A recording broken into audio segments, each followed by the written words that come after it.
Bismillahirrahmanirrahim. Assalamualaikum warahmatullahi wabarakatuh. Rekan-rekan sekalian, Alhamdulillah kita ketemu pada kesempatan kali ini membahas tentang perencanaan pendidikan Islam. Perencanaan pendidikan Islam ini merupakan salah satu mata kuliah wajib pada program studi manajemen pendidikan Islam. Baiklah, mari kita bersama-sama menyimak materi yang sudah eh, dipersiapkan untuk sama-sama kita telaah lebih lanjut. Seperti apa perencanaan pendidikan Islam itu.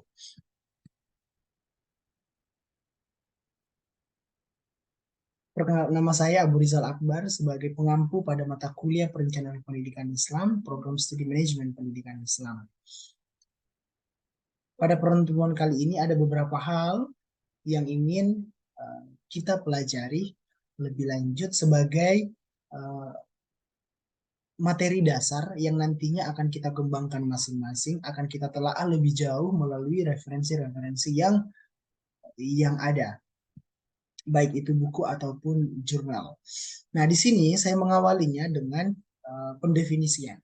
Jadi, dalam perencanaan pendidikan Islam itu dimaknai sebagai suatu proses pengambilan keputusan atas sejumlah alternatif pilihan mengenai sasaran dan cara-cara yang akan dilaksanakan di masa yang akan datang, guna mencapai tujuan yang dikehendaki, serta pemantauan dan penilaiannya atas hasil pelaksanaannya yang dilakukan secara sistematis dan berkesinambungan dalam proses transinternalisasi pengetahuan dan nilai Islam kepada peserta didik melalui upaya pengajaran, pembiasaan, bimbingan, pengasuhan, pengawasan, dan pengembangan potensinya, guna mencapai keselarasan dan kesempurnaan hidup dunia dan akhirat.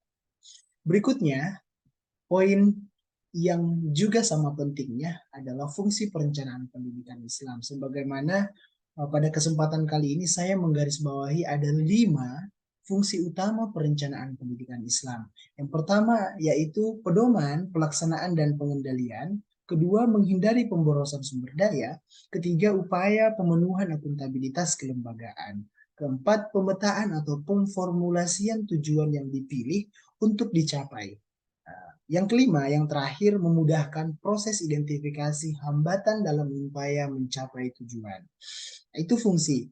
Adapun hal penting lainnya yang perlu kita pahami bersama adalah prinsip perencanaan pendidikan Islam. Nah, di sini juga sudah digarisbawahi ada 5 prinsip utama perencanaan pendidikan Islam. Sebagaimana yang pertama adalah fleksibilitas atau fleksibel, yang kedua ada komprehensif dan ilmiah, yang ketiga efektif dan efisien, yang keempat terukur, yang kelima administratif.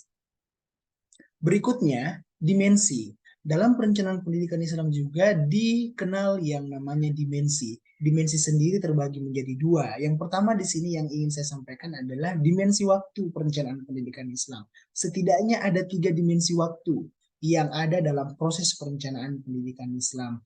Ya, ini yang pertama jangka panjang, perencanaan pendidikan Islam jangka panjang, yang kedua jangka menengah, dan yang terakhir adalah jangka pendek.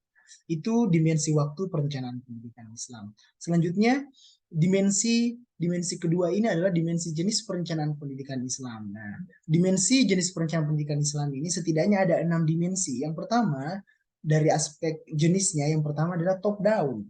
Jenis perencanaan pendidikan Islam yang top down, dari atas ke bawah. Yang kedua adalah bottom up, dari bawah ke atas. Yang ketiga ada diagonal. Yang keempat ada horizontal, yang kelima ada rolling, yang keenam ada top down and bottom up. Itulah 6 dimensi jenis perencanaan pendidikan Islam. Baik, rekan-rekan sekalian, materi yang tadi yang sudah saya sampaikan adalah bahan dasar dari pertemuan kita kali ini. Tentu untuk lebih fasih memahami tentang perencanaan pendidikan Islam tidak cukup hanya dengan melalui pertemuan ini. Tentu mahasiswa saya harapkan untuk rekan-rekan sekalian, saya